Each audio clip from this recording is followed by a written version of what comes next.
खुलुमबाय एसबी बड' निउज चेनेलाव नोंथांमोनखौ गासैखौबो बरायबाय आं सिबिरानि ब्रह्म सानसेनि खौरां नायनो मोजां मोनग्रा गासै रायजो राजा नोंथांमोनखौ आंनि एसबी बड' निउज चेनेलाव गिबियावनो बरायग्रोनानै लाबाय दिनैनि खौरांफोरखौ नोंथांमोननो आङो मिथिहोनो आखायाव लादों नोंथांमोना अननानै खौरांखौ जोबजासे खोनासंगोन होननानै मिजिंथिबाय BTCआव मार्केट टेन्डारखौ लानानै नारा-नाथार दान्थे बिदान्थे दुंहाव थासारि थांनाय 15 जुननिफ्राय BTCआव मार्केट टेन्डारनि हाबाफारिया सोलिगासिनो दं जाय मार्केटफोरा 15,000नि गाहायाव बेनि टेन्डारा ब्लक लेभेलाव जादों आरो जायफोर मार्केटआ 50,000नि बांसिन बेनि टेन्डारा क'क्राझारनि बड'लेण्ड गेस्ट हाउसआव जादों फाइनान्सियेल इयार अदेबानि रांखान्थि बोसोर 2026-27 नि थाखाय मार्केट टेन्डारा जादों जेराव गोबां बिडार्स आरो स्टेकहल्डारफोरा बाजारनि टेन्डाराव बाहागो लादों जायनि जाहोनाव सासेया गुबुन सासेखौ हेंथा होदों नारा-नाथार जादों दान्थे बिदान्थे जादों थासारिखौ सामलायनो नाजादों पुलिस प्रशासनाबो बयबो टेन्डार गावनो मोनथाय दं बेनिखायनो बयखौबो खाबु होनाय जादों आरो थासारिखौ गोजोनै लांनो थाखाय पुलिस प्रशासननि गेजेरजों नाजानाय जादों होननानै फोरमायथियो BTC सरकारनिफ्राय क'क्राझार माइबं नोगोरनि राकेश ब्रह्मखौ बिसियानो बिस होनानै बुथारदों होननानै अजद होनायखौ नेवसिगारदों राकेश ब्रह्मनि बिसि शाइनि पाला खुगाजोंसो बिस होदों होननानै बिखुनजोआ बुंदों नाथाय बेनि जेबो फोरमान गैया आरो राकेश ब्रह्मआबो गावनि खुगाजों बिस होनायनि खोथाखौ जेबो मख'वाखै होननानै बुंथियो बिसि शाइनि पाला थैनाय सार्टिफिकेटआव निउम'नियाजों थैनायखौबो मख'दों आरो पस्टमर्टमबो बानायनाय जादों बेनि रिपर्टआ फैग्रोथों होननानैबो बुंथियो धोन सम्पतिनि थाखाय राकेश ब्रह्मनि बिमा पार्बती ब्रह्मआ बेबायदि खालामदों बा बेबायदि अजदखौ होदों होननानै उल्थायै बिहामजोआ बिखुनजोनि सायाव अजदखौ होयो राकेश ब्रह्मनिया गुबुन मोजां मोननाय आइजोबो दंखायोमोन जायनिया 2 फिसा दंखायो होननानैबो फोरमायथियो थांनाय 8निफ्राय लानानै 10 जुनसिम राकेश ब्रह्मआ गावनि न'आवनो गैयामोन मबाइलाबो नट रिचेबोलमोन उनाव 10 जुनाव फन हरनानै गावनि देहा गाज्रि जानायखौ खोन्थाहरदोंमोन आरो बे लेखायै 10 जुनाव राकेश ब्रह्मखौ न'आव लानानै फैनाय जादोंमोन होननानै फोरमायथियो बिसिया बेनि उनाव गावनो फार्मासिनिफ्राय मुलि बिहरनानै जादों सेलाइनबो लादों होननानै फोरमायथियो बेनि उनाव आइ आफा देहा फाहामसालियावबो राकेश ब्रह्मनिनो फंबायखौ लानानै थांनाय जादोंमोन होननानै फोरमायथियो बेनि उनाव 17 जुनाव देहाया गाज्रिसिन जादों जेराव बिमा पार्बती ब्रह्मआबो नुजाथिफैदोंमोन आरो पार्बती ब्रह्मआ बङाइगावनि लवार आसाम देहा फाहामसालियाव फिसाज्लाखौ लानानै थांदों होननानै फोरमायथियो जोबथा बिदाय होनाय सानावबो आं नुजाथिहैदोंमोन नाथाय जोबथा बिदाय होनायावबो आंखौ मोजाङै होस्लाबहोआखै सासे नखरनि नङै सुबुङा आंनि सायाव बुदों होननानै अजदखौ होयो बिहामजो शाइनि पाला आरो बिखुनजोआ जायफोर अजदखौ होदों बेफोर गासैबो नंखाय होननानै फोरमायथियो राकेश ब्रह्मनि बिसि अदेबानि पार्बती ब्रह्मनि बिहामजो शाइनि पाला मुंदांखा लावखार ओंखाम जाग्रा थावनि सरलपारा लावखार ओंखाम जाग्रा थावनिनि थाखाय माखासे नेम निथि खानानै होदों लावखार ओंखाम जाग्रा थावनिनि कमिटिया जाहाथे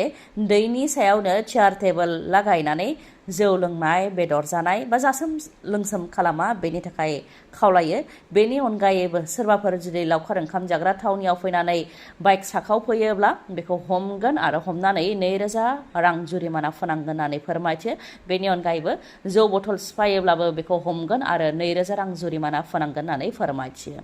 लावखार ओंखाम जाग्रा थावनियाव फैनानै जाहाथे प्लास्टिकफोरखौ जेराव मेराव गारलाबाया बेनि थाखायबो खावलायो आरो जौ बथलखौबो जाहाथे सिफाया बेनि थाखायबो खावलायो दै सायावनो जिरायनानै जाहाथे जासोम लोंसोम खालामा बेनि थाखाय खावलायो मानोना सरलपारा ओनसोलनि सुबुंफोरा बे दैयावनो दुगैयो बे दैयावनो सि जोम सुयो आरो गोबां गुबुन गुबुन खामानियाव बाहायो बेनिखायनो दैखौ जाहाथे गुबुंले खालामा बेनि थाखाय खावलायो लावखार ओंखाम जाग्रा थावनिनि कमिटिनिफ्राय आरो बेलासे 6 रिंगासिमल' जाहाथे बेयाव थायो बेनि थाखायबो खावलायो दब'खानि लाइफ केयार हस्पिटालाव दुंहाव थासारि फाहामथाय लानो थांनाय बेरामिखौ आरो बेरामिनि बिफाखौ बुनाय जाथायखौ लानानै दुंहाव थासारि 7 बोसोर बैसोनि सासे उन्दै गथ'साया आखायाव जोखोम जानायखौ लानानै फाहामथाय होनो थाखाय गथ'नि बिफाया लाइफ केयार हस्पिटालाव लानानै थांदोंमोन जेराव गथ'खौ डक्टरा गावनि चेम्बाराव लानानै थांदोंमोन नाथाय चेम्बारनिफ्राय फैफिननाय समाव गथ'नि खावलाय बुनायजों लोगोसे थाइनै हाथाया बायनायखौ बिफाया नुनानै फिसानाव सोंनायाव डक्टरा बुनायनि खोथाखौ फिसाया बिफानो फोरमायथिदोंमोन बेखौ लानानै गथ'नि बिफाया डक्टरनाव सोंथि खालामहैदोंमोन नाथाय डक्टर आरो हस्पिटालनि माखासे गुन्दाफोराबो बिफाखौ उल्थायैसो गाग्लोबदों जाय जाथायखौ लानानै दुंहाव थासारि सोमजियो देहा फाहामसालियाव दुंहाव थासारि जानायाव लोब लोब सुबुंफ्रा फैनानै हस्पिटालाव थुबुर जाफैयो उनाव पुलिस प्रशासना फैनानै थासारिखौ सामलायनो गोनां जायो गाव गावनि उन्दै गथ'साफोरखौ हारसिङैनो फरायसालिफ्राव बा दखान गलाफ्राव थांलाय फैलाय खालामनो होयोब्ला नोंथाङाबो सांग्रां जा। मानो होननानै बुङोबा गोलाव समनिफ्रायनो जों खोनाबोदों उन्दै गथ'खौ लांखारनाय बा साखोन्द्रा बायदि बायदि। फिन आरोबाव बेबायदिनो सोमजिनो मोन्दों रुपहि हाटआव सानै उन्दै हिन्जावसा गथ'फोरखौ बिहारनि सानै दुथाङा आखायाव हमनानै बोदोंमोन। उनाव हिन्जावसा गथ'फ्रा होख्राव होसि खालामनायाव खाथिनि सुबुंफ्रा नुजाथिफैनानै उन्दै गथ'साफोरखौ दुथांफोरनि आखाइनिफ्राय रैखा खालामनो हादों। दुथांफोरनि मुङा सन्तोष, रजत आरो गुबुन सासे होननानै मिथिनो मोननाय जादों आरो दुथांफोरा सानैबो बिहारनि होननानै मिथिनो मोननाय जादों। फोरोंगिरि समाजखौ लाजि फोनांनाय जाथाय। जाय फोरोंगिरिखौ बयबो मान होयो बे फोरोंगिरि समाजखौनो लाजि फोनांदों धुबुरीयाव सासे फोरोंगिरिया। धुबुरीयाव फरायसाखौ आथोनारि सोमोन्दो लाखिनायनि दायाव सासे फोरोंगिरिखौ खादों। हमजानाय फोरोंगिरिनि मुङा दिलबार आली होननानै मिथिनो मोननाय जादों। धुबुरी जिल्लानि प्रताप चन्द्र हायार सेकेन्डारि स्कुलनि फोरोंगिरिमोन। गावनि फरायसाजोंनो आथोनारि सोमोन्दो लाखिनायनि दायाव पुलिसा गौरिपुरनिफ्राय दायो दिलबार आलीखौ हमबाय। आसामनि लाइमोन सेंग्रा सिख्लाफोरनि थाखाय मोनसे गोजोनथाव खौरां। जाय लाइमोनफोरा GNM nursing, BSc nursing, post basic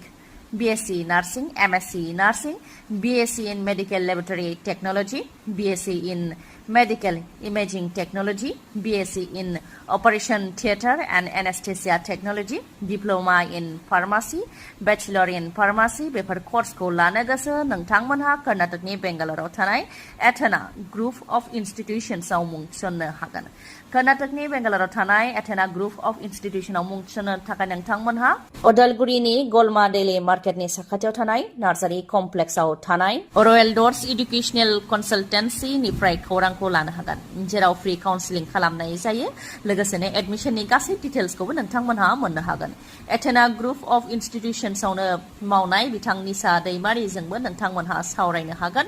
मानोना बिथांनि गेजेरजोंनो आसामनि लाइमोन सेंग्रा सिख्लाफोरखौ बेफोर कर्सखौ खालामनो थाखाय कर्नाटकनि बेंगालराव थानाय एथेना ग्रुप अफ इन्स्टिट्यूशन्सआव दैथायहरनाय जायो बा लांनाय जायो। मोजाङै नोंथांमोना सुलार लानो थाखाय 6002589855 नङाब्ला 9101496080 बे जानबुं नाम्बारावबो खौरां लानो हागोन। फोरमायथिनो गोनांदि कर्नाटकनि बेंगालराव थानाय एथेना ग्रुप अफ इन्स्टिट्यूशन्सआव आसामनिफ्रायनो 200नि बांसिन बर' लाइमोन सेंग्रा सिख्लाफ्रा सोलोंथाइ लागासिनो दङ आरो 200नि बांसिननि मादाव उदालगुरिनिफ्रायनो 100नि बांसिना बेयाव सोलोंथाइखौ लागासिनो दङ। एथेना ग्रुप अफ इन्स्टिट्यूशन्सनि चेयारमेना फोरमायथिनाय बायदिब्ला जायफोर लाइमोनफोरा बे इन्स्टिट्यूशन्सनिफ्राय पास आउट खालामदों बिथांमोनहा रावबो ओरैनो थानो गोनां जायाखै। बेंगालरावनो गंनै हस्पिटाल दंखायो, बेनि अनगायैबो गुबुन गुबुन जायगायाव गुबुन गुबुन हस्पिटालजोंबो टाइ आप दंखायो होननानै फोरमायथियो चेयारमेन बिथाङा। बेनिखायनो रावबो लाइमोनफोरा सोलोंथाइ लाखांनायनि उनाव बा कर्स खालामखांनायनि उनाव ओरैनो थानो गोनां जायाखै। बयबो गावबा गावनि आथिङाव गसंथानो हादों होननानै फोरमायथियो। बेनिखायनो जायफोर लाइमोनफोरा गोसो गुदुं बिथांमोनहा सुलाद लानो हागोन। गोजोन्थों। खौरांखौ जोबजासे नायनायनि थाखाय आंनि गोसो गोरबोनिफ्राय रोजा रोजा खुलुमनायखौ जासिहरनाय थाबाय। गाबोननि समाव आरोबाव जों बेबायदिनो गोदान खौरांजों लोगोसे लोगो मोनफिनगोनखौ मिजिंथिबाय। गोजोन्थों।